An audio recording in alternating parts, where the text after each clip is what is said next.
Hello, everyone, and welcome to this week's episode of Samantha Politics. I'm your host, Samantha Carlin, and this is a show about global affairs from a feminist perspective. I really care about exposing the world to you and getting to know things from a deeper level. And I'm super excited for tonight's show, which is about Venezuela and Caracas and an election that was basically stolen by Nicolas Maduro, the autocrat who is ruling Venezuela. We have two amazing guests in the background that are waiting to come on the show. Professor of Migration and Latin American Studies at the Fletcher School for Law and Diplomacy, and the head of the Washington office on Latin America, who are going to be providing us with their expert perspective on Venezuela. So before we bring in our guests, I'd like to give you a little bit of background about what we're doing here today and what the situation is on the ground as it stands right now. So basically, what happened is that on July 28th, about 12 million Venezuelans cast their ballots trying to vote for president. But it's not quite like it is in the United States, where we have free and fair elections. In the past, the elections have been basically rigged in Venezuela, with Maduro winning several times after Chavez. So what happened was that Maduro was declared the winner of the election, yet he actually didn't provide any support for this result. There have been repeated demands from Venezuelans and from the international community to release the votes to say, hey, yes, I won. However, they have not done that. And the supposition is because they didn't win. Meanwhile, the Democratic opposition published over 80% of the tally sheets that were obtained directly from printouts of those polling stations in Venezuela. They were prepared for him to steal the election. These tally sheets show that Maduro's opponent, Edmundo Gonzalez, did receive the most votes in the election by a huge margin. Meg, you can show that image of the election map if you get a chance. That shows that most of the country voted for Gonzalez. And what was quite interesting, too, is that a lot of the strongholds for Maduro, mainly rural areas and the poor, didn't actually end up voting for Maduro. They ended up voting for Gonzalez this time around. So right now, we are still in some kind of, there's no resolution to this issue. And a UN panel of electoral experts just published a report yesterday where they went in and they saw that the National Election Authority fell short of, and I quote, following through on basic transparency and integrity measures that are essential to holding credible elections. What else has happened is there have been massive protests, according to UN data, after the vote was greeted with a crackdown on the opposition that's resulted in at least 26 deaths, 2,300 arrests. Basically, this is kind of classic strongman dictator playbook of, oh, well, you're going to oppose me. So instead of trying to gain you through legitimate means, I'm just going to put you in prison and arrest you and torture you. This is classic strongman dictator stuff. Not good.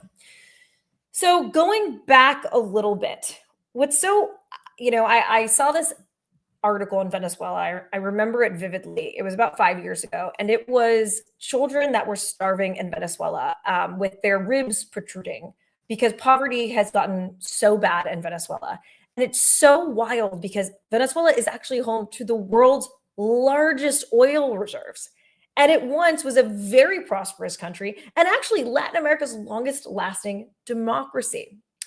However, there was a huge drop in oil prices from about $100 per barrel in 2014 to below $30 per barrel in 2016, which plunged Venezuela into an economic and political crisis. And we're going to have Katrina and Carolina talk a little bit more about how it got so bad in Venezuela economically. They have an estimated debt that is over $150 billion and huge rates of inflation. And in the past decade, again, classic strongman dictator, instead of using love and inspiration and hope and what I think leaders should use because it's more sustainable, it's longer lasting, and people stay with you and it's just the right thing to do, they use the classic fear-based dictator playbook of arbitrary detentions, prosecution, detaining political opponents and critics, annulling people's passports so they are stuck in the country or stuck outside of the country and are essentially stateless, which is a human rights violation because no one is allowed to be stateless. But there's been a huge humanitarian crisis in Venezuela with shortage of things like food, clean water, gas, medical supplies. Half of Venezuelans' 28 million residents are living in poverty. Half. Although it used to be 65%, so a little bit better, but not really. And I've spoken to people who are from Venezuela who have come to this country, and they tell me what they were earning on a weekly basis or a monthly basis. And it's shocking. So the minimum monthly income for a Venezuelan is 130 bolivars, which is about $5.40. This income is the lowest in Latin America, far below the $100 monthly income in Haiti and Cuba. The definition of extreme poverty is actually living on less than $57 per month. So a basic income can hardly cover things like bread, milk, 4 rolls of toilet paper. There's no money for electricity, water, phone. There's reports of people not going to get healthcare services because they have to decide between their health and food and putting food on the table. So ignoring their health because they just don't have enough money for everything. If we want to look at the private sector, the average salary for workers in the private sector is $53, and professionals and technicians is $100, and management is $216. Was also reading an article about a preschool teacher, and her salary was $7 a month. $7 a month. So just think about that for a second. $7 a month. Of course, the cost of living is much less, but we're still talking about extreme levels of poverty. Now, the other way that this has influenced us is with migration, which Katrina is going to talk about. Since 2014, nearly 8 million Venezuelans have fled the country. Most of them have ended up within Latin America, in Colombia, in Argentina, in Brazil, some in Spain. However, there's been a significant inflow of Venezuelan migrants to the United States.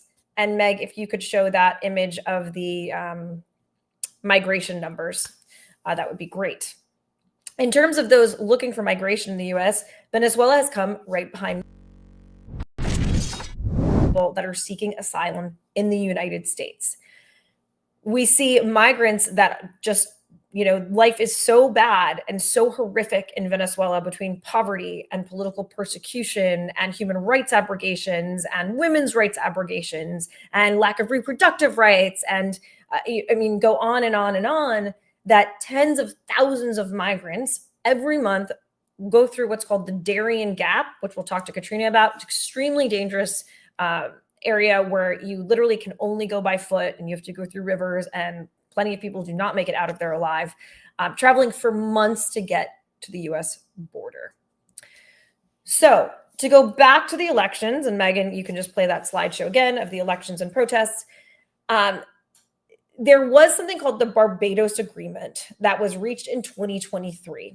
And part of that agreement was essentially setting out conditions for this presidential election to reforms, the allowance of international observation, guarantees for the opposition's participation, and the primary process. This then, even though the US didn't participate in the Barbados Agreement, we have had extreme sanctions on Venezuela for a number of years, and we eased US sanctions on Venezuela as a result of the Barbados Agreement. It also included the release of some political prisoners and basically saying we're going to have a free and fair election, even though we roll our eyes at that in Venezuela. But what happened is that in the primaries, which were basically people choosing a candidate to run against Maduro in July, they overwhelmingly selected a lady named Maria Corina Machado. Meg, you can play that slideshow of Maria Corina Machado if that's not already up. And Maria Corina Machado is an enigmatic woman, and we'll show some video clips of her, who has gained the support, the love, the outpouring of, hope from the Venezuelan people. And she won the primary. Go back to the classic dictator playbook. What do you do if someone poses a threat to you? You kick them out of the country. Or you say they can't run for office, or both, just like Lukashenko if we're looking at the other side of the world, at Belarus, kicking the candidate out of the country. And then his wife actually ended up running for the presidency. So you either kick him out of the country, you say that they can't, some kind of nebulous BS reasons, or both. So she was disqualified from running. And essentially, Maduro was able to say, here is a candidate that I'm okay running against me. So Maria Corina Machado was a member of the National Assembly of Venezuela, and she had the highest number of votes of all candidates for the electoral contest. She's also a founding member of Soy Venezuela. She's also been very vocal against the Maduro regime in terms of denouncing abuses, repression, economic problems, and the humanitarian crisis that Venezuela is going through. Well, when she was disqualified on nebulous reasons from running, enter Edmundo Gonzalez. When I started looking at this crisis, I'm like, who is Edmundo Gonzalez? And essentially what it looks like is he was somebody who the regime could tolerate and who I think they thought didn't have enough legitimacy to actually win. Edmundo Gonzalez, and you can play that slideshow of Edmundo Gonzalez, especially like the one of him holding an ice cream cone. He is a father and a retired diplomat. He actually earned his master's degree in international affairs at American University. I'm sure there's some American University alums watching this show in Washington, D.C. He was ambassador to Algeria and Argentina, and he was retired. However, he was in a coalition of opposition parties called the Democratic Unity Roundtable. So he then became the candidate for the election. And as we now have seen, is that the elections basically came out in massive favor of Edmundo Gonzalez. And you can see on the slideshow with all of the little like printed out tally sheets that he clearly won the election. However, in the classic dictator style, Maduro is saying that he did not win, but he's kind of a stand-in for Maria Corina Machado. They're kind of seen as he's like the figurehead that's representing her, but she's really behind it, if that makes sense. Just to add to some hilariousness of Americans, during his interview with billionaire donor Elon Musk, Republican presidential candidate Donald Trump said they could meet next time in Venezuela if he loses November's election, in Trump's typical outreach and camaraderie with autocrats and dictators. He thinks he can just get asylum in Venezuela. All right. So I want to bring in my guests, and we're going to pepper in some videos of Maria Machado into this as well. So we have Dr. Katrina Burgess, who is a professor of political economy and director of the Henry Lear Institute for Migration and Human Security at the Fletcher School at Tufts University, my alma mater, and the author of 2 award-winning books, Courting Migrants, How States Make Diasporas and Diasporas Make States, and Parties and Unions in the New Global Economy. She also wrote and produced a very good and extremely heartbreaking documentary that I watched called Waylaid in Tijuana, which I highly recommend, which is about Haitian and Central American migrants during the return to Mexico policy in the United States. She's now working on a project called Hopes, Fears, and Illusion, which looks at how US-bound migrants assess risk and process information. Welcome to the show, Katrina. Thank you. And she gave me the okay to call her Katrina instead of Professor Burgess, which is very exciting to me as a former Tufts student. We also have Carolina Jimenez Sandoval, who's the president of the Washington office on Latin America, who has published widely on Venezuela. They have a Venezuela podcast and working group and all sorts of stuff about Venezuela, like super experts on Venezuela. She comes to Washington office on Latin America from Amnesty International, notable international human rights organization, where she was deputy research director for the Americas in Mexico City, where she led a team of researchers documenting human rights violations and designing advocacy strategies on behalf of human rights. She has a PhD in international studies from Waseda University in Japan and did a postdoc program in human rights and ethics at the Central University of Venezuela. Welcome to the show, Carolina. Thank you. Thank you for having me. Yeah, I'm so excited to have you. So I'd love to go back to history first. I tried to provide a little bit of an encapsulation, but I'm not a Venezuela expert. So Venezuela was one of the longest lasting democracies in Latin America. And now it's known as a dictatorship, essentially. How did that happen?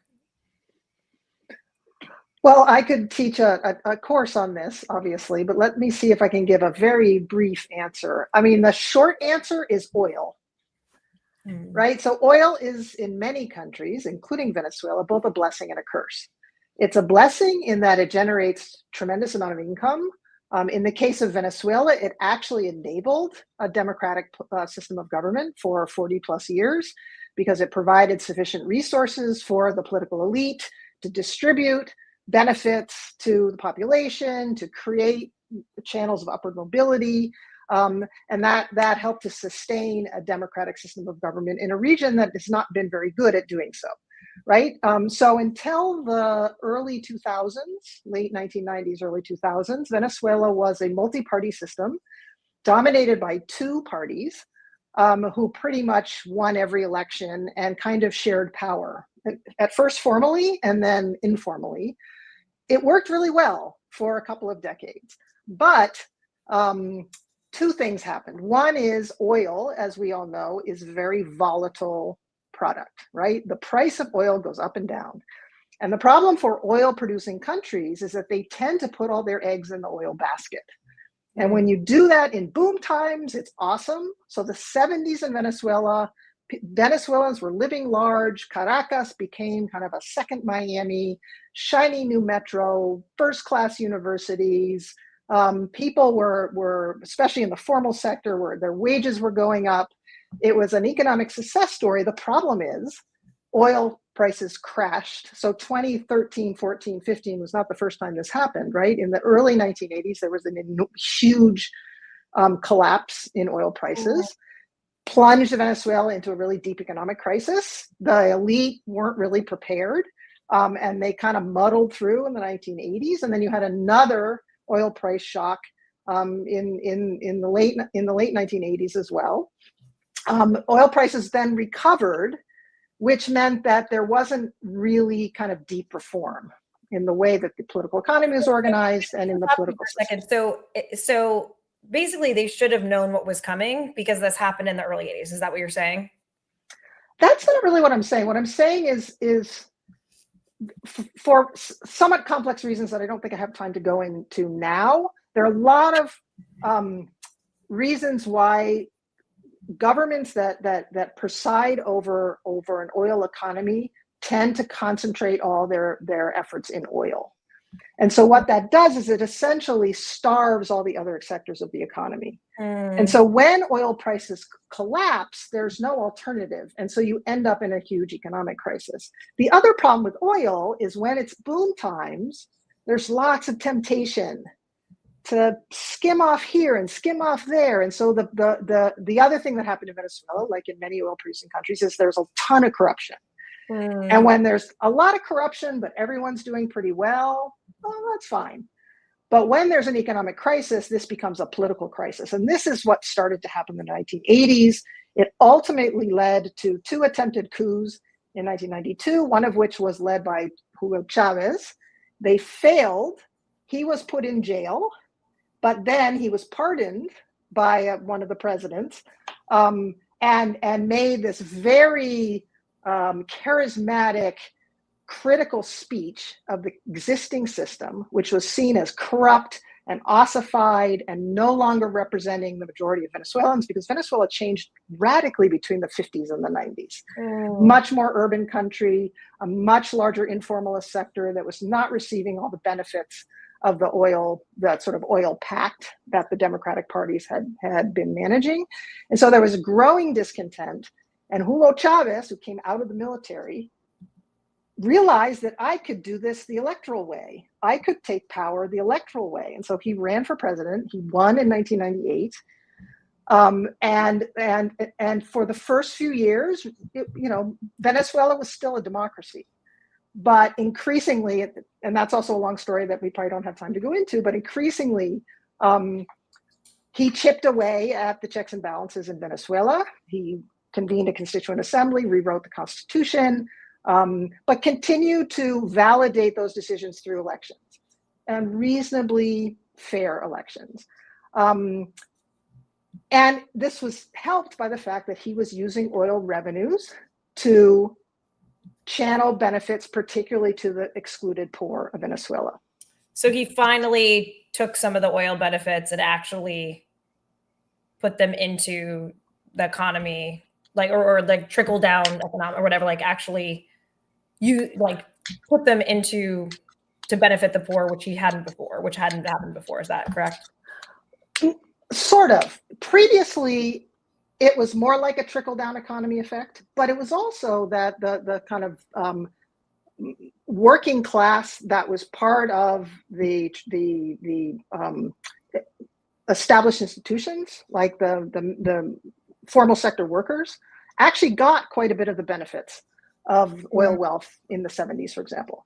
But they were a smaller share of poor or working class people in Venezuela. What Chavez did is he redirected that strategy to the urban poor in particular, and who had been feeling left out. And he did it in a much grander scale, right? Which is why he took a more leftist approach, sort of embraced a leftist notion that the poor should be the ones who are our core coalition.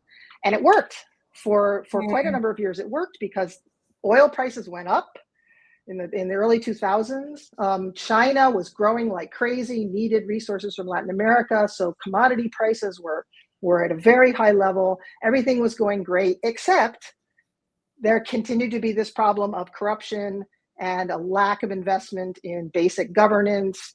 The sort of healthcare system, the educational system was kind of fraying. They were making very poor decisions in terms of the oil industry. It was completely politicized. So even in the boom period, you start to see a decline in production in Venezuela. So the seeds of disaster were kind of, I'm going to mix my metaphors, percolating. And then Chavez dies of cancer in 2013, relatively young age. And Maduro happens to be his vice president. And so he runs for president. He wins barely in 2013. And then a year later, the bottom falls out of the oil market, as you mentioned, right? So this politician who doesn't have Chavez's charisma, who it really seems he was not prepared for the job, suddenly is presiding over an economy that is collapsing and fails really to take any corrective measures. And so the country just falls into this horrible crisis that you mentioned, right? And refuses to change the economic strategy, refuses to make political reforms, basically digs in his heels. And that's when you start to see the massive departure of Venezuelans and the worst humanitarian crisis, I think, ever in the history of Latin America. In a country that had relatively well-distributed wealth, had upward mobility, had people from elsewhere in Latin America went to Venezuela because there was opportunity and there were jobs, particularly Colombians, right? Venezuela was a country of immigration, and now it is a country of mass exodus. I mean, it's just, the last time I was in Venezuela, I did my dissertation fieldwork in Caracas, and that was in 1995. So before Chavez took power. I haven't been back since, but watching from afar, the transformation, and I mean, Carolina knows this much better because she's from Venezuela, but even for me, it's heartbreaking. It really is a tragedy. And this is just the latest episode, I think, this election in that long tragedy. Thanks so much, Katrina. Carolina, as somebody who is from Venezuela, I mean, what was the experience? Like, did you witness this transformation? Absolutely. I mean, I think Katrina provided a great, summary of what happened in many years. I mean, a great summary of history. But I want to give emphasis to the issue of transformation of the country and the country changing from a migrant receiving country to a refugee expulsing country. Democracy in Venezuela before Chavez was imperfect. Inequality was an issue. So when he came with this narrative of being the champion of the poor, etc., people felt that he represented their needs better than parties that they saw as highly corrupt, etc. But even then, despite the inequality, people could move upward in social mobility. So I'm the first woman to attend university in my family, but I went to university in public university. I didn't have to pay for education. My parents could send me to college. My cousins went to college, etc. So there were opportunities back then that were part of the oil money coming into the country that was invested in education and in health, etc. So as imperfect as democracy was before Chavez, I do think that many Venezuelans did benefit from those years of democracy. But going back to migration, I worked in Venezuela from 2007 to 2010. I was the director of the Jesuit Refugee Service. Why was there a Jesuit refugee service in Venezuela? Because Colombia had a civil war. So Colombians were fleeing Colombia and crossing into Venezuela. And Venezuela hosted thousands of Colombian refugees. It also hosted millions of Colombian immigrants from Peru, from Ecuador, political refugees from the dictatorships of the southern cone, from Uruguay, from Chile, from Argentina, of course. Now you fast forward 10 years, which is nothing in the history of a country, right? To 2014, and you started seeing the opposite when it came to migration. Colombia had signed a peace agreement, so Colombians were no longer fleeing as refugees, but Venezuelans started leaving the country.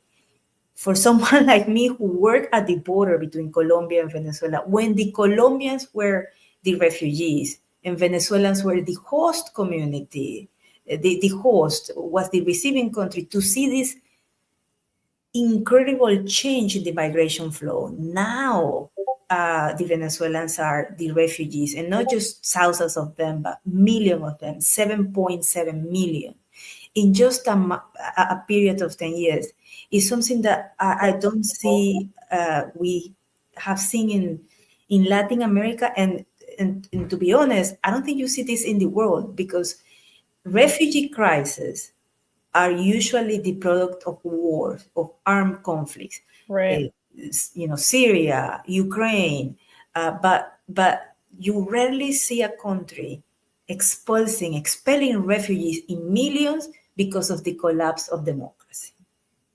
Yeah, it's such a, I mean, just listening to both of you, it's just so tragic, right? It's such a shame, right? And it's so startling that in a period of such a short amount of time, without something like an outbreak of war, that an economic collapse could send so many people leaving. And from what I understand now is that people are living in such poverty that remittances from abroad are making up, are one of the reasons, like, so I can send money back home to the people that are still in Venezuela. Katrina, I'm wondering, since you're a migration expert, if you could talk a little bit about the migration crisis or the refugee crisis from Venezuela that we've seen in the past 10 years. Sure. I mean, that's a very open-ended question, but I'll share a couple of points. I guess one is, in the United States, we tend to be very, very obsessed with what's happening at the U.S.-Mexico border. Like, the sky is falling, the world, we're being overrun by all these migrants. And I think it's worth recognizing that the Venezuela's neighbors have been the ones who have absorbed the vast majority of the nearly 8 million Venezuelans who fled in the last 10 years, particularly Colombia, which is the country next door, which, as Carolina mentioned, just had come through its own civil war, has a lot of internally displaced people, plenty of its own struggles, and yet they have absorbed, with varying levels of success, I think it's around 3 million Venezuelans over this period. Certainly millions of Venezuelans. Peru, I think, has received the second largest number of Venezuelans. And in the first 5, 6, 7 years of this crisis, the U.S. there weren't that many Venezuelans coming to the United States, and those who were coming tended to be the more privileged ones who had a passport, could get on an airplane, get a visa, and fly to the United States. You didn't see a large number of Venezuelans taking this crazy journey that you mentioned through the Darien Gap, up through Central America and Mexico into the US-Mexico border. That starts to change dramatically right after COVID, as COVID started to subside, partly because new people were leaving Venezuela because the situation was still really dire, but also there was a kind of second exodus, right? So Venezuelans who had tried to make a life for themselves in Colombia, in Peru, in Ecuador, et cetera, found that between the COVID lockdowns, which hit Latin America the hardest of any region in the world, they suffered the most economically from the COVID pandemic, plus growing xenophobia, backlash against Venezuelans, you see a second migration. Interesting. So that's it's during COVID, or like in the COVID years. And I remember, 2021 was hit horribly with COVID. Yeah, it was one of the worst hit countries. So Venezuelans are affected by that. And so you see Venezuelans picking up and moving again. Because they feel like this isn't a viable alternative either. I'm going to try to go to the United States. And so really it's in around 2021 where you start to see this really significant increase in the number of Venezuelans who are being encountered at the US-Mexico border. The US government under Biden created a sort of a humanitarian parole program for Venezuelans among some other country groups. So some are coming, most of them are coming to the border irregularly. Some of them are being able to enter with humanitarian parole, so they have a kind of some legal status. Others are requesting asylum. Others are sneaking across with a smuggler. But you see an uptick in the number of Venezuelans coming to the United States, and they tend to be a much more diverse group, right? Much less privileged, socioeconomically privileged, or people with high levels of education, although it's mixed, right? In our research, we encountered Venezuelans from all social classes who are making this crazy journey. It kind of amazes me that the US government, maybe internally they saw this coming, but from what I could tell, nobody was paying attention. Very few people were paying attention. And I was saying, Venezuelans are going to show up at our doorstep at some point. And just zero preparation. Seems to me, perhaps I'm exaggerating, but I don't think I'm exaggerating much. So yes, now Venezuelans are one of the most significant countries of origin that we're finding crossing the U.S.-Mexico border. It ebbs and flows like with most groups, and they've taken even more difficult long journeys than Central Americans or Mexicans whose journeys are also really, really difficult. Because Darien is a jungle. It's 100 miles of unpaved territory. It's now kind of a highway because so many migrants are crossing through it, but that's also created this very complicated, illicit political economy. So it used to be the biggest danger was the snakes and the rivers and the other wild animals, or breaking your leg and not being able to go on. Now there's also a lot of crime and abuses and growing abuses against women and girls. So it's looking actually, sadly, more like the kinds of obstacles that migrants face in Central America and Mexico, which are human-made rather than natural obstacles. But it's an insane journey, and now we see among Venezuelans as well as other groups more and more families. The number of families, women and families, who are making this crazy journey and trying to get to the U.S.-Mexico border has increased dramatically. And this poses a whole nother set of sort of challenges, both in a humanitarian sense and also in a policy sense. Yeah, thank you, Katrina. Carolina, that leads me to my next question, which is, what has the human rights situation been like? As somebody who's investigated human rights abuses in Venezuela, what is the human rights situation? We've now heard about the economic collapse, but the human rights situation, and also particularly with regards to women and girls. Well, as you were saying earlier, right? I mean, this is an authoritarian government, and authoritarian governments are known for repression, and Venezuela is not an exception.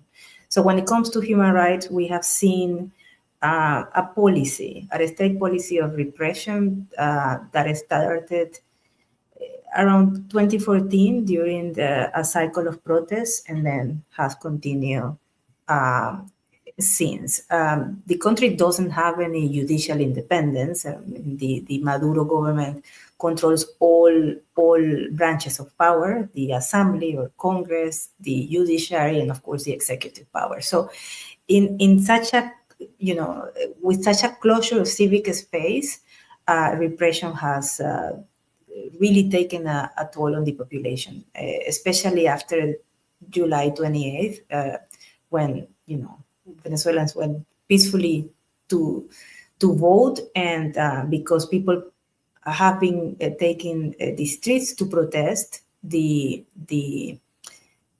basically self-declaration of Maduro as a winner, the security forces have responded with like really fully fledged repression. We have at least 1,400 people detained, a lot of claims of enforced disappearances. Out of 1,400 people detained, 117 are children. This is something we hadn't seen to this. Why would they? What is the threat that children pose? Well, for the government, anyone protesting is a terrorist, and a lot of teenagers are protesting.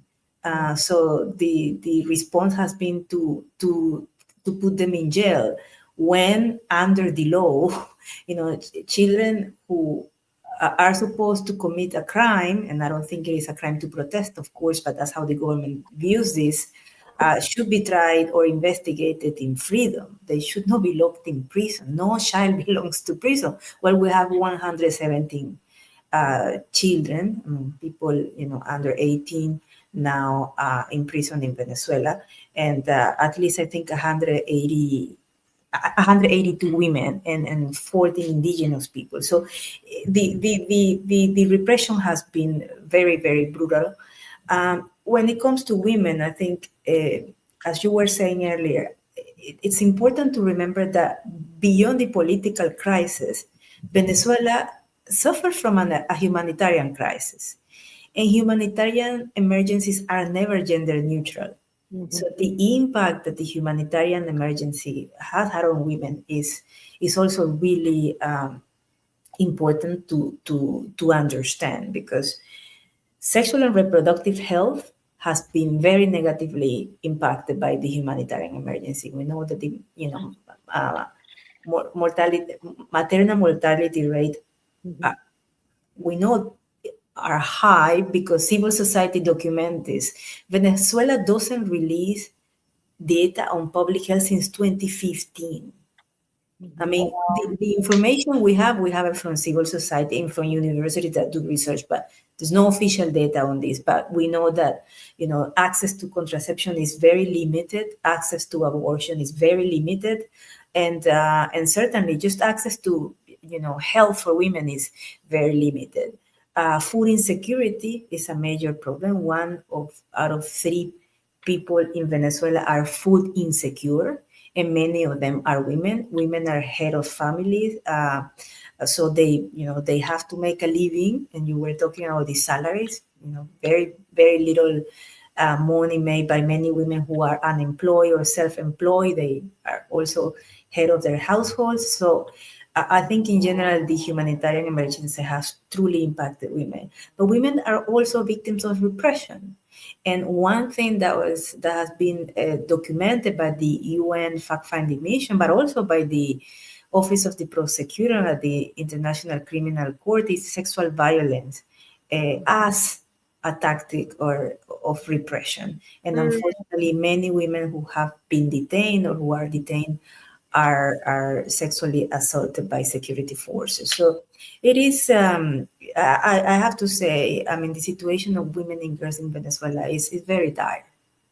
It reminds me so much of Argentina and the forced disappearances in Argentina of, students, teenagers, and just the horrific levels of torture of pregnant women, of And then, we don't even know, all the kids that were taken from pregnant women, they were killed, and then they were given to military families and said that they were their kids. And you know what's the worst, Samantha? This happened in Argentina in the 1970s.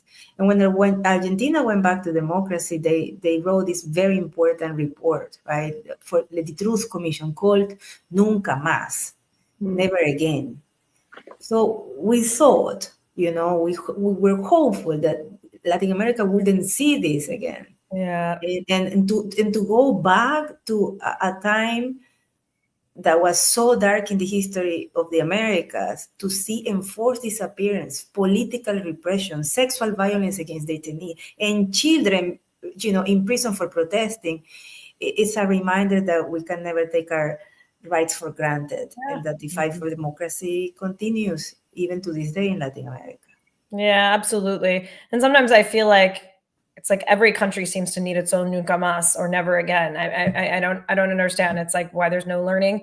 And it also it screams to me of, especially Katrina's portrayal of Maduro just not seeming like he knows what to do. And it's like, oh, let's go for the old playbook. Like I don't know how to fix the economy. I don't know how to legitimately win an election. Like, let's go back to the 70s. What did people used to do? Oh, they used to just throw their people in jail and torture them and inspire this culture of fear.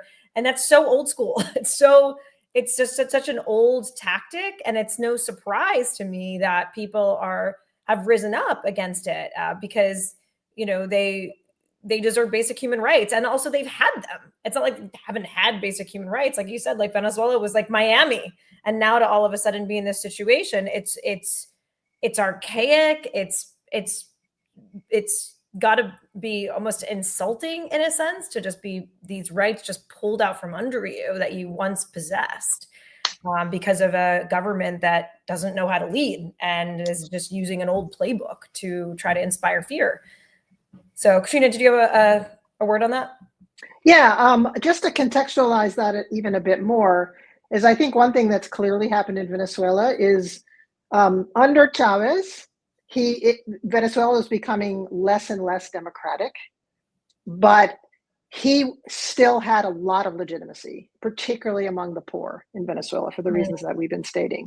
When oil prices collapsed, and you had at this more or less the same time this transition of power from Chavez to Maduro, they lost the carrots that they were using to build legitimacy and support by giving people goodies, and all they had left were sticks, right? Basically, all they had left was repression. And so this has created two things. One is a situation in which Maduro and the military and other security forces are like this. I mean, the regime basically lives or dies by the allegiance of the security forces, and they have, in some ways, a vested interest in keeping it going. And then on top of that, when oil prices collapsed, they looked for alternative sources of revenue. And a number of those alternative sources are illicit products, narcotics, illegal mining, gold, and the military, from everything I understand, is implicated in this. So they have very strong economic and political and sort of institutional vested interests in making sure this regime does not collapse. And that just then reinforces the reliance on these old school tactics that we've been talking about and that you've been bemoaning, because they're kind of these structural reasons why and sort of political economic incentives that are driving those in power in Venezuela to keep to be resorting to these kinds of tactics rather than some alternative. Yeah, and I was reading that they used to give the poor radios and televisions and food and all sorts of stuff to kind of bribe them to stay, or to stay on their side, and then they ran out of money to do that, and there was no packages of food. They also it's a social program where they give people food, literally like a bag with food, and it turned out to be, first of all, a highly corrupt business, and then it's humiliating. People have to wait for this food to come. Many people depend a lot on that, and the content of this bag is, it lacks protein. The Central University of Venezuela did a study on the milk that they were giving Venezuelans, and it really wasn't milk. It was something similar to milk, but no milk. So children were drinking milk that wasn't good for their nutrition. So it's very humiliating. And in the UN High Commissioner for Human Rights wrote in one of its reports that they were using food as a tool for politics, and they were exchanging, basically, basically coercing people to be on their side so they will get a bag of food once every 2 weeks or so. So I think that's why, as Katrina was saying, Chavez was a popular leader. There is no denying that he was popular and charismatic. But Chavismo, his political movement lost its base. Mm-hmm. People are angry. People wanted a political change. People want, a new opportunity to go to have a country that can feed its population, and support children for education and invest on the public health system, etc. So I do think that what we are witnessing is it's really a society that said it's enough, and that did it peacefully. People went to the polls. Venezuelans did their work in a very difficult context, but also, I think, in a very brave way. Yeah, but I also think that with the nonviolence piece of it, what's really interesting, and this leads to my next question or just topic, is Maria Corina Machado, right? Is that in watching her videos, she has repeatedly said, we're not going to be violent. This is not, like, the amount of support she has, honestly, if she said, bring out your guns, bring out your arms, like, she could probably get it. And she is really, and as someone who teaches women's leadership, right, and then feminist leadership, nonviolence is one of the principles of feminist leadership. And the research shows by Erica Chenoweth and Maria Stefan that civil resistance, nonviolent movements are much more likely to succeed than violent resistance movements, and they're much more likely to bring about a sustained democracy. So she's really pressed that nonviolence message. And I'm Meg, if you could show this video. So there was a rally, protests after the elections, and she was in hiding, and then she comes out of nowhere in this hood and unveils herself on the crowd on top of a bus. And Megan is showing that now in the background. And, she gives this rallying cry to the audience, and you can just see just how much they love her and how much she's no, we can do this. You're on the right side of history. We can bring your families home. The allegiance to her is just unbelievable. So I wonder, especially for Carolina, if you could give us a window into Maria Corina Machado, who she is, and also how is she different from other Latin American women who have come into power? Well, she's today the leader of Venezuela's democratic opposition. And she's not new to politics. She has been a political activist for many years. She founded an NGO over 20 years ago to support voting rights. That's how she got herself involved into politics. And then she ran for office. She became a member of parliament in 2010. She was expelled from parliament in 2014. And since she was expelled from parliament in 2014, she was also forbidden from leaving the country. So she hasn't been able to leave Venezuela since 2014, when she was expelled from parliament. She ran in primary elections to be president in 2013, but she lost to Capriles Randonsky. But she's always, she's always been a strong political figure, known for being at a strong, in a strong opposition to the government. First to Chavez. She was, Chavez and Maria Corina Machado had a really tense relationship. Well, not a relationship, but they will argue against each other in parliament. And Chavez was often very dismissive of her. Chavez was a very machista leader and always, treated her poorly.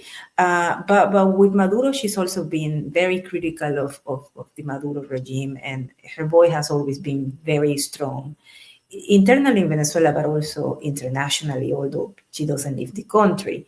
Now, she founded her own political movement, Vente Venezuela, and with this platform, she decided to run for primary elections in October 2023, last year.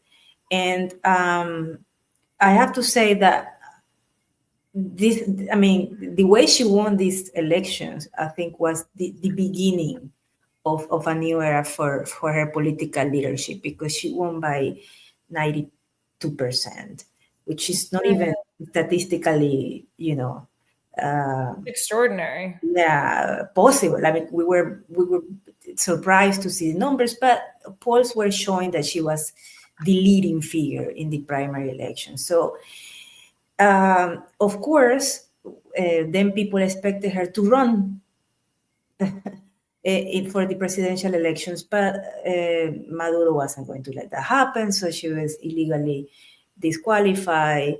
And what she did was to support Edmundo Machado, Edmundo González Urrutia, an ambassador, and basically lent him her political capital, something you don't see very often in Latin America, where, and that brings me to your second question, where the opposite often happens. I mean, many female leaders in Latin America, especially at that level, right? Women running for presidents are either the protege of a male politician or are the direct relative of a male politician who has been in power before, either their husbands or their daughters, etc. So she is quite an exception in that regard. Michelle Bachelet is probably the other exception. I mean, she was a politician that did not have, an important husband or father who had been in power before her. And I think the difference with Bachelet in this case is that because she couldn't run for office, she ended up lending her political capital to a male candidate, because 10 people ran for president in Venezuela and the 10 were men. The electoral ballot of Venezuela had faces of 10 men. But the driving force behind Edmundo González is Maria Corina Machado. And the popularity of Maria Corina Machado is truly what made the political opposition a real option to unseat Maduro in this election. So what, actually, you know what, Meg, can you play that video, the Bring the Family Home video for Maria? So we're about Maria Corina Machado now. He is the one who's working on that. For my guest, and I think it is time to start asking him why he's doing that and how far he's willing to go, and then how far the international community is going to go as well. You know how far we are willing to go. I mean, we are risking our lives every single day, millions of Venezuelans, because we want a pacific transition to democracy, but we won't accept that how do you say, it's blackmail or chantaje, a boycott is Maduro, George. He is the one who's working on that. And I think it is time to start asking him why he's doing that and how far he's willing to go. And then how far the international community is going to go as well. You know how far we are willing to go. I mean, we are risking our lives every single day, millions of Venezuelans, because we want a pacific transition to democracy, but we won't accept that. How do you say, it's blackmail or chantaje, extortion, that the two options we have is either submission or violence, which is the argument. And that we realize we shared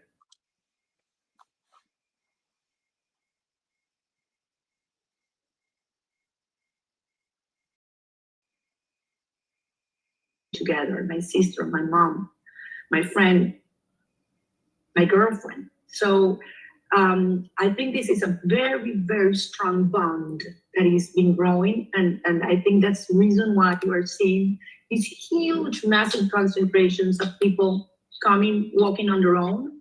And many of them come from the Chavista ground. And they're willing to speak out, something that wasn't seen before.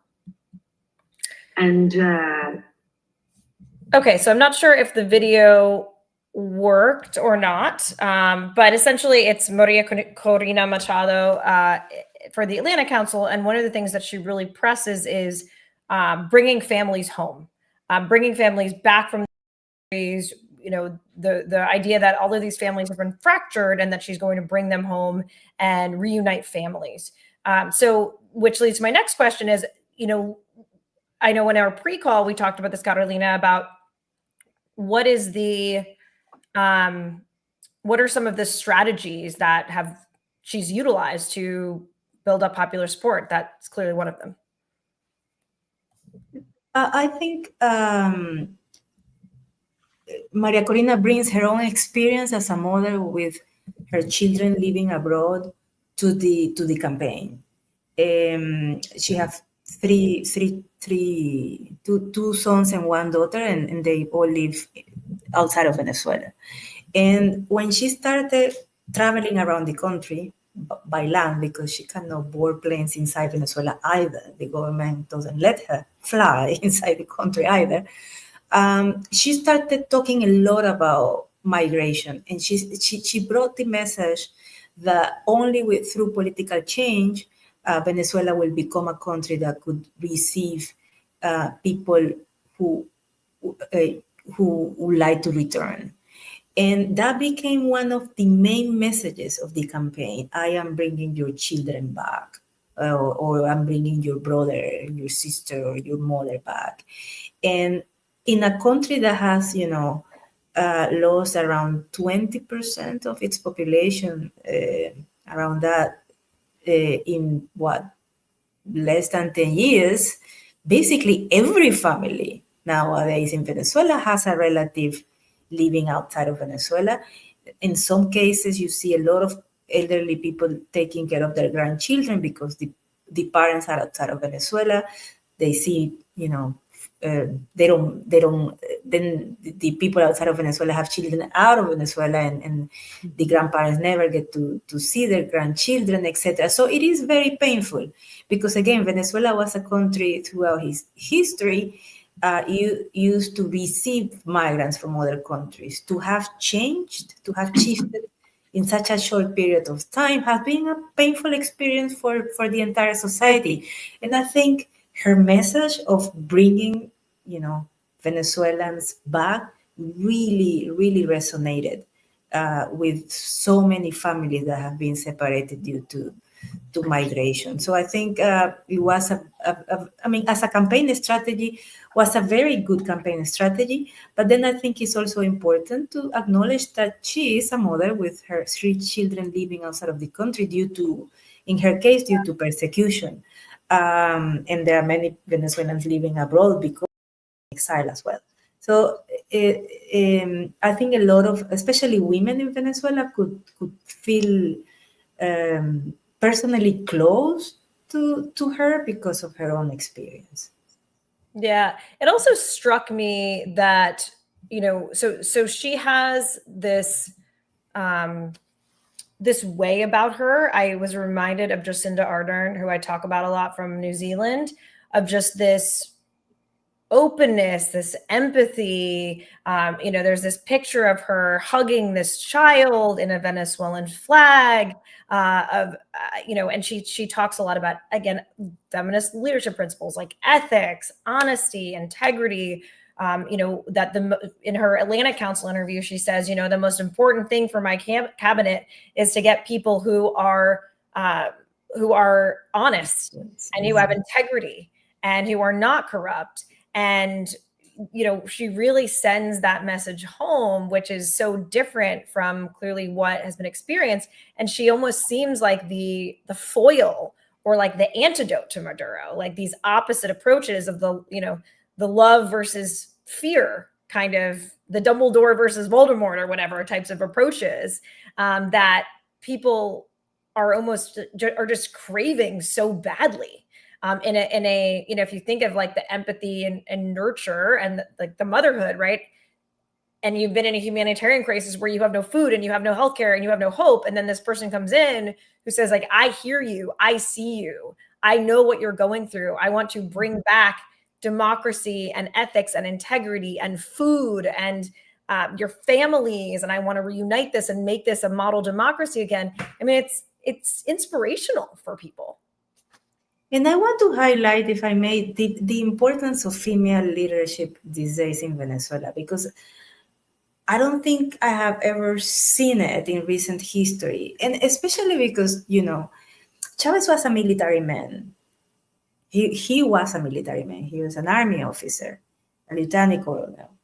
And then after Chavez died, Maduro, as a civilian, came to power, but there is no questioning of the role of military in politics, okay? I mean, for Maduro's survival, the military is absolutely necessary. Mm-hmm. So in Venezuela, the Minister of Justice is a military man. The Minister of, Food, the Minister of Oil, they're all military people. So the military are really key and important players in this authoritarian government, and Maduro knows he cannot survive without it. So when you see Maduro surrounded by the military, etc., what you often see is a civilian president surrounded by military men.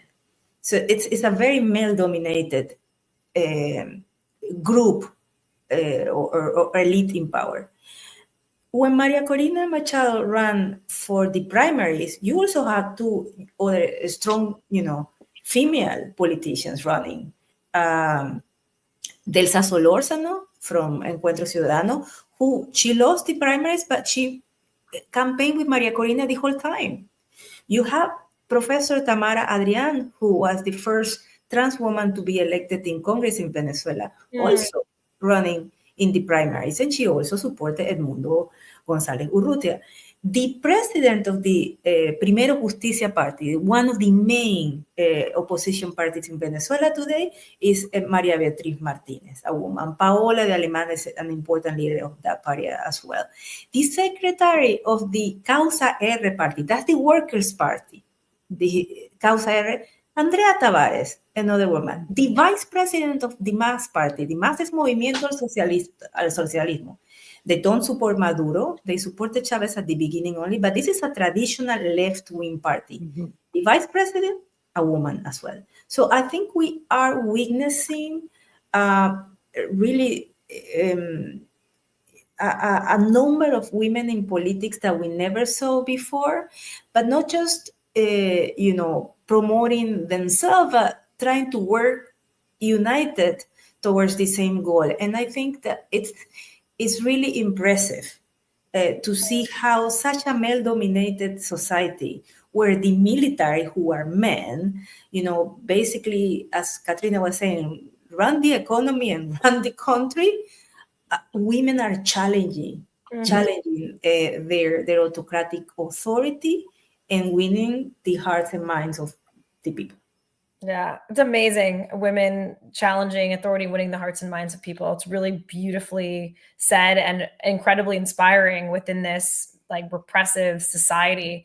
And even Maria Corina Machado, thanks Katrina for correcting my Spanish, the way that she's living right now in hiding and like she's got to be in extreme danger, and still pursuing this and filming these videos from who knows where, saying like, I've got you, like, please continue hoping, like, please continue supporting him. Like, this is our time. Many others would have tried to flee, although I know she can't get on a plane, or at least domestically. But it is amazing to see so many women coming forward against this repressive society. It is. Katrina, because I know we're coming up on time. When we think about the border and people being crazy about the border, a Bloomberg poll said that 65% of Venezuelan diaspora living in the United States would go back to Venezuela if Machado won. I would assume as well that it would also mean that if Machado now is essentially Gonzalez, right? I assume that would also mean, in terms of international support or the U.S. support for getting Maduro out of power, at least reaching some kind of compromise agreement between the opposition and Maduro, would potentially lessen Venezuelan migration. I'm curious your thoughts on that. Yeah. So, well, just to add another couple data points is depending on which poll you read, between 19% and 40% of Venezuelans who have been surveyed by various pollsters have said that if Maduro were to win again, they would leave. So it's sort of, there are likely to be effects on both ends. I mean, yes, this is just going to perpetuate and probably worsen Venezuela's migration crisis, right? More people are going to leave, and people successfully hold on to power. Exactly. More people will leave, and people won't feel like they can go back. And we heard over and over in our interviews with migrants, with Venezuelans in various countries in Latin America, that it's Maduro. Maduro has destroyed the country. I can't go back as long as he's still in power. We heard that over and over again in our interviews. That said, and so therefore, I think it's in the region's interest, the world's interest, but certainly the hemisphere's interest, to do whatever we can do to push for democratic change in Venezuela. But unfortunately, I think the United States has rather limited power at this point. And I was listening to another podcast with a colleague of mine who's at Harvard, Steve Levitsky, who also knows a lot about Venezuela, who was arguing that Brazil and Mexico actually probably have more leverage with Maduro at this point. And also because they've been closer ideologically to Maduro, and there's been some movement, some distancing, right? I think there may be 4 or 5 small, mostly not very democratic, although Honduras, what are they doing? Who've come out and sort of confirmed Maduro's victory, but the rest of the countries in the region have either they've come out again saying no, we don't buy it, or they're sort of staying more or less neutral. And then the other challenge, though, is that we've kind of we could impose even worse sanctions on Venezuela, I suppose, although they're pretty harsh. There was some pullback from the sanctions. They could, we could impose harsher sanctions, but it hurts. It's been hurting the Venezuelans more than the elite at this point. Right. So I'm not sure we want to do that. And then part of the problem in this current global context is that the U.S. is not the only game in town, right? And so Venezuela can call on support from Russia, from Iran. India actually apparently is a really important purchaser of its illegally mined gold. China, right? It has alternative allies that it's thus far the Maduro regime has been able to cultivate well enough that they have export markets for some of these more illicit types of products that they've been using to substitute for oil. And so the U.S., the ability of the United States, we could certainly put pressure on the regime for sure. And I think the United States should do that. We should stand behind the democratic resistance and really push as hard as we can for democracy in Venezuela. But we should be humble, which we tend not to be, about our ability to change things. I can't believe that. America's not humble. I missed the memo. And I think be careful not to do something. We've also tended to, when we intervene, make things worse. So we should be careful not to do that as well. But unfortunately, I don't know if you agree with me, Carolina. I mean, you're much more sort of metida in Washington, kind of you have your hand more on the DC pulse. But my sense is that there's real limits to how much of an impact the U.S. can have at this point. Carolina, what do you think? No, I agree that, Venezuela has very powerful friends. When I say Venezuela, I mean the Venezuelan government, because Russia and China, were some of the first countries to congratulate Maduro on his victory. So that only that political support that Russia and China provide to Maduro, those limit Washington's ability to influence, the behavior of the ruling elite in Caracas. That said, I do think, U.S. influence is important to especially to support the efforts of Colombia and Brazil, because indeed the leaders of Colombia and Brazil are ideologically closer to Maduro. They were close to Chavez, actually. Lula da Silva was very close to Chavez. But it is very important that these governments do not recognize Maduro as a democratically elected leader. And I think, the U.S. is working with partners in the region to make sure that beyond, the government of Nicaragua and Cuba and, Russia, no other country supports these sham elections. And sanctions are a complex topic indeed. And it's very clear that sanctions, on the one hand, did not topple Maduro, right? I mean, he survived all the sanctions imposed on the economy. But the U.S. does have some leverage when it comes to the the Venezuelan economy. And I think it's trying to use that leverage to, support a peaceful and democratic transition. But it's not easy. I mean, I personally think that this isn't over. The elections happened already 17 days ago, and, the Electoral Authority has not even published information or any evidence that Maduro won. Actually, the lack of evidence is the evidence. But civil society, journalists, human rights defenders, political activists, etc., need to be supported. And I think the U.S. can also support their efforts, to transition to democracy. Well, I would imagine this is a very important point, because I mean, something that I've seen across just American aid is we're very quick to provide military support, but then civil society organizations and women's rights organizations are often underfunded and undersupported. And those are the ones that really need help. But we seem to we know how to provide an Apache helicopter, or that might be old school, or whatever the latest is in military equipment, clearly not my area. But we really need to support civil society organizations at this moment in time, because they're going to need that support when they're under duress and people are being disappeared. So it's just striking. And I feel like I hope that the international community can support the opposition movement, because it's just so critical.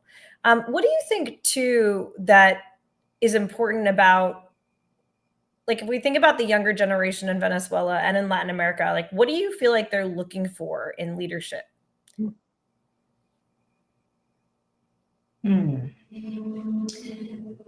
I think many people believe that young Latin Americans do no longer care about politics.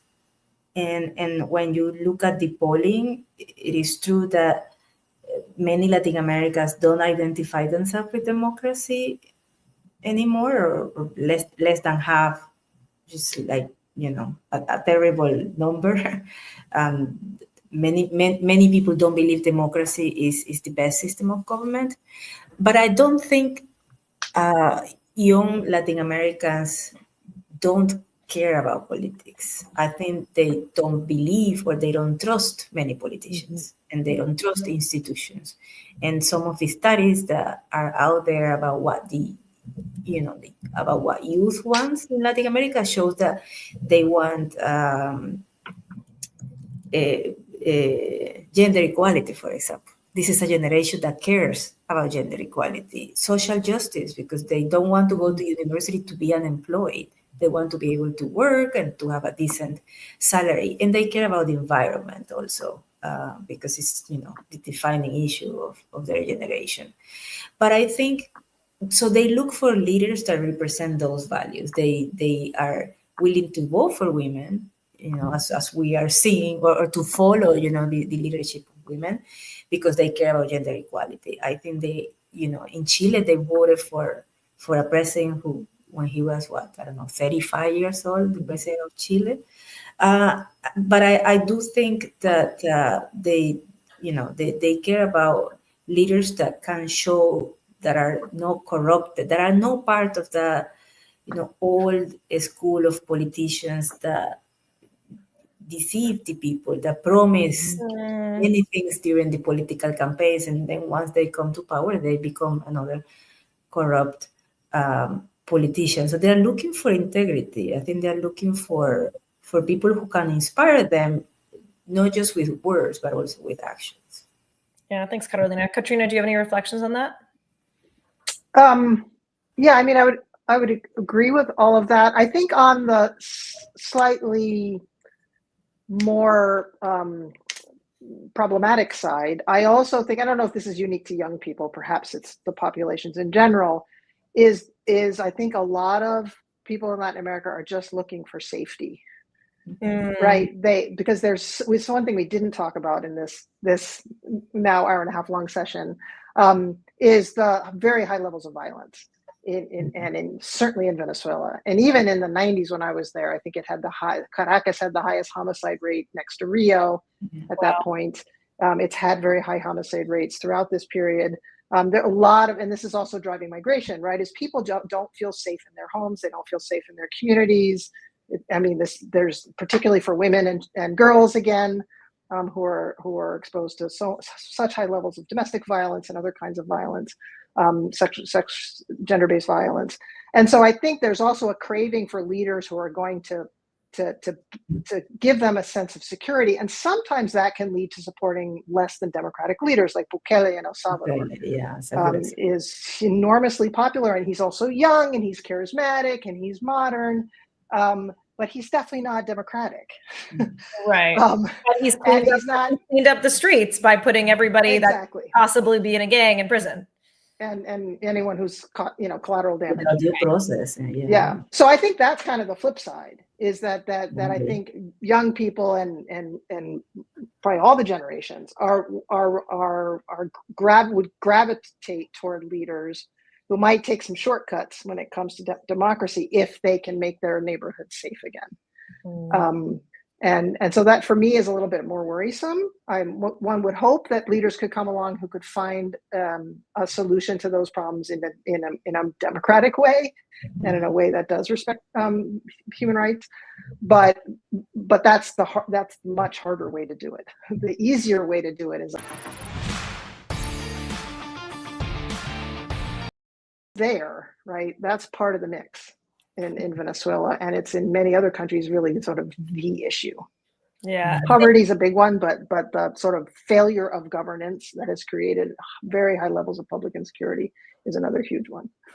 Yeah, I mean, safety is such a basic kind of human need, and think about leadership. Physical safety is just like primary, right? Like, do I feel safe? Can I walk home at night and not feel like I'm going to get killed?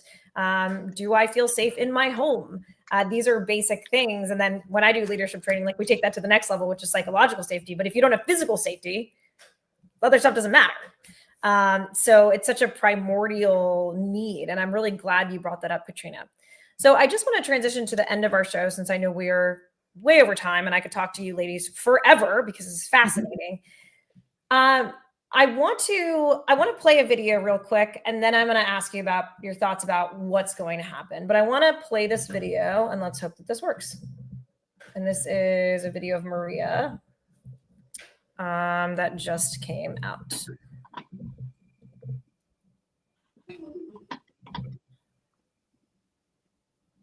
Okay.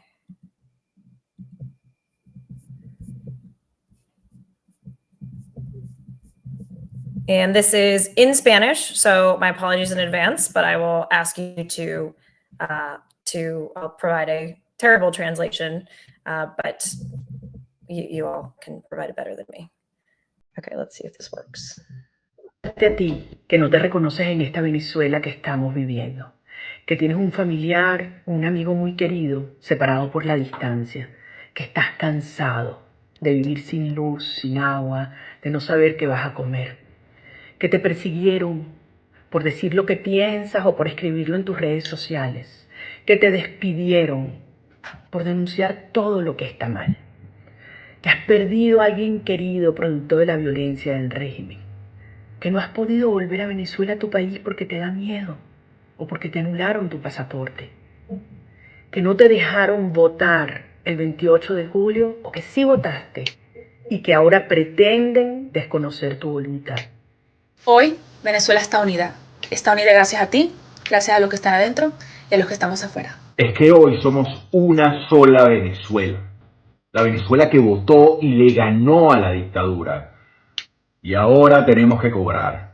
Sí, tenemos que cobrar porque ganamos y lo comprobamos. Lo estamos haciendo con la confianza de quien tiene las actas en sus manos y de quien no permitirá que nuestros sacrificios sean en vano.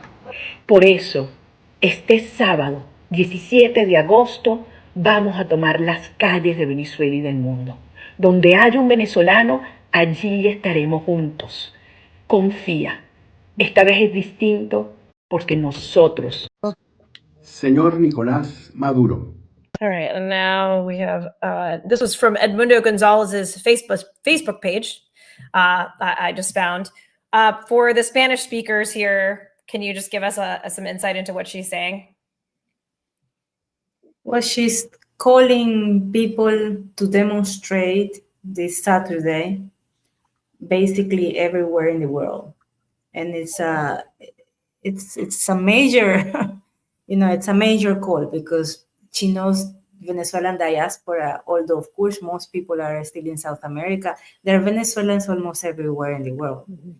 So she's calling on people wherever they are to get together in certain places and demonstrate in the streets and to continue the fight for democracy.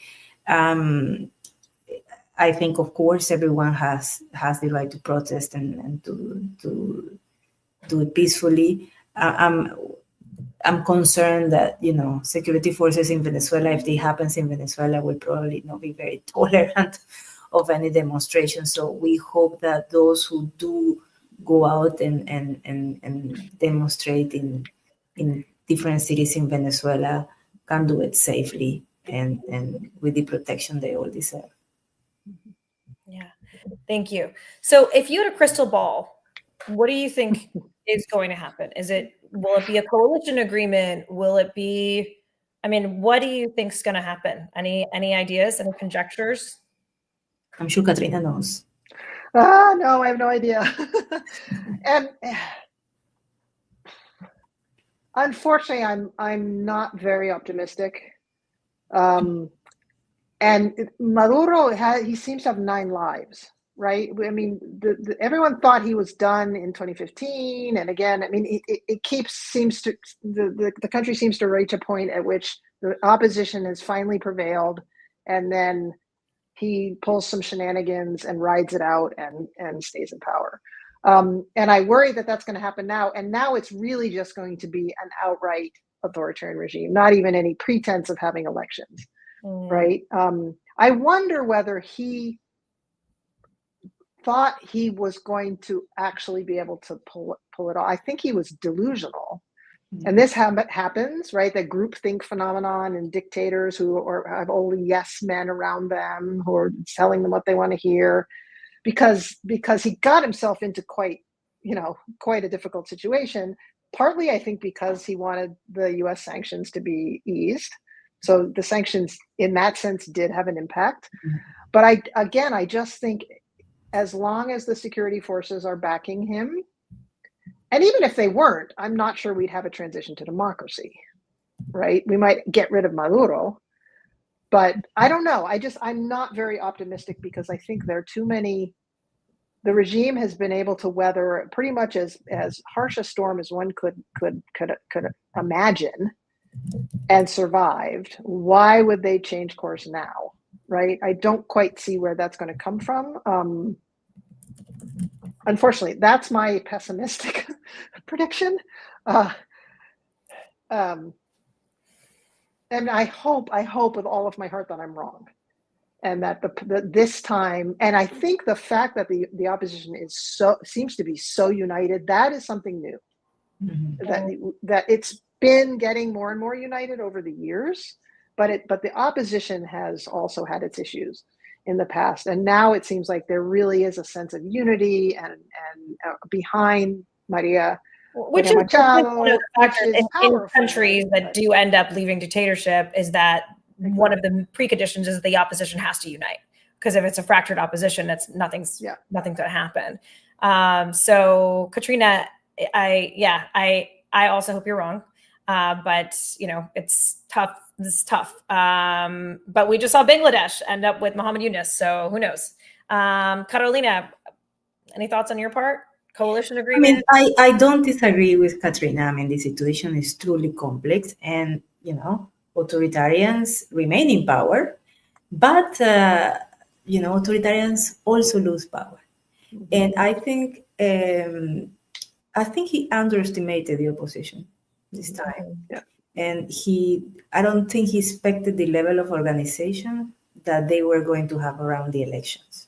And that was a huge political miscalculation on the part of Maduro. Now, with that said, he does have, the loyalty of at least of the chief commanders of the security forces, and that's important to hold power. Could that change? It could. It changed in Chile, right? That led to the transition from Pinochet to democracy. So these things happen, but I think now, it's hard to make a prediction because the situation is still very volatile. What I can say is that Venezuela is not the same country it was before July 28th. The level of, participation, the level of civic resistance, and the level of defiance that we see in the society at large, it's a demonstration that Venezuelans are not going to give up the fight that easily, no matter how repressive the government is. So this is a different country. The transformation of the country's political culture is very important, and I think we still have, this story hasn't ended. Carolina, I think that is a perfect place to leave off, that it's not the same country that it was before July 28th. There's been a transformation. There's been a unification. There's been a political activism. I remember when I was working on a book on Syria with a Syrian activist, and he was scared to go to the protests to film them. And then once he went to one protest, he basically said, like, once you stop fearing, you don't go back to fear. Like, once you say, I'm out of the prison of being fearful, and you feel the power of activism, you don't go back to where you were. And so, I mean, he went to prison, and he was tortured, and he ended up, I worked on this book with him, and then he was bombed by the Russians, and he shattered his legs. I mean, this man still has hope, and he's still was protesting. And he's like, Sam, like once you reach this point where you're sick of living in fear and you experience that taste of hope and freedom, you don't want to go back to that, and you'll do anything to support that transformation. So hopefully it won't be bottled up again. At least that's my hope as a kind of activist and change maker. And on that note, I want to thank you both for your extremely important work on Latin America, on migration, on the situation in Venezuela, on raising it to public awareness within Washington, within the academic community, within the Fletcher School. And I want to thank you so much for taking so much time to come and chat with me on Samantha Politics tonight about the situation in Venezuela. So muchísimas gracias, Muchas gracias a ti, Samantha. Y Katrina, y un placer. Igualmente. Un placer, Katrina. Gracias. Igualmente. Nos vemos. Bye. So just a brief word from our sponsors. So I just want to thank our sponsors for tonight. So Walker Advertising, which is the nation's leading company that connects pre-qualified legal leads with law firms looking to grow their practice. And I also, this is also sponsored by Stream Inspectors, who are the leaders in live stream production. And it is also sponsored by Empower Global, which is my company. And we do leadership training for all sorts of organizations, NGOs, INGOs, nonprofits, on a range of leadership topics, from psychological safety to cross-cultural leadership, working across nations and borders, to resilience, to emotional self-regulation and well-being, to creating institutional change, which is my personal favorite workshop to teach, on all of the strategies that you need to utilize if you want to affect change that go way beyond protesting. And we also I teach a women's leadership course, which is for women who really want to shatter glass ceilings, step into their power, and create social change. So if you are interested in becoming a leader like Maria Corina Machado, you can apply for the next cohorts of the Women's Leadership Challenge. We're starting a cohort in October. It's going to be 10 women from across the world who are all activists in their own right and all care about creating social change. You can look at the website at www.womensleadershipchallenge.com. And if you're interested in training for your company or nonprofit or INGO, you can go to www.empowerglobal.net. We have amazing coaches and facilitators who can take your leaders to the next level from wherever they are, especially leaders who are social impact driven and want to be more effective in the workplace. Lastly, if you liked this show and found it valuable, please consider becoming a member on Patreon. Memberships start as low as $3 a month, which is less than a coffee. I feel like I spend $3 just leaving the house. It is less than a Starbucks coffee. You can become a member on Patreon at patreon.com/SamanthaPolitics1 and get access to exclusive member opportunities and be able to make suggestions for show topics. Also, please subscribe to us if you have not on YouTube yet. It's youtube.com/SamanthaPolitics, SAMANTHRO, and then the word politics. Rate us with 5 stars if you are on Spotify or Apple Podcasts. That helps the podcast get to other people's feeds so they know that we are legitimate. And please share this with your friends. I mean, I do these shows because I care, and the situation in Venezuela is dire and horrifying, and the people there need our support.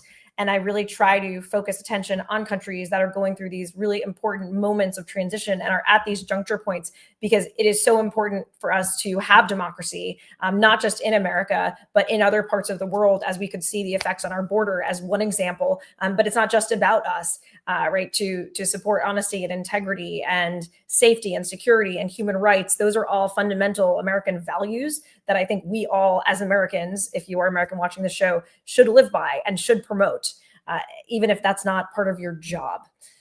So subscribe to the show, share with your friends, leave us a 5-star review, become a member on Patreon, so that we can make more of these podcasts and cover more content, as it does take a lot of time to be able to prepare these shows in a really thorough way.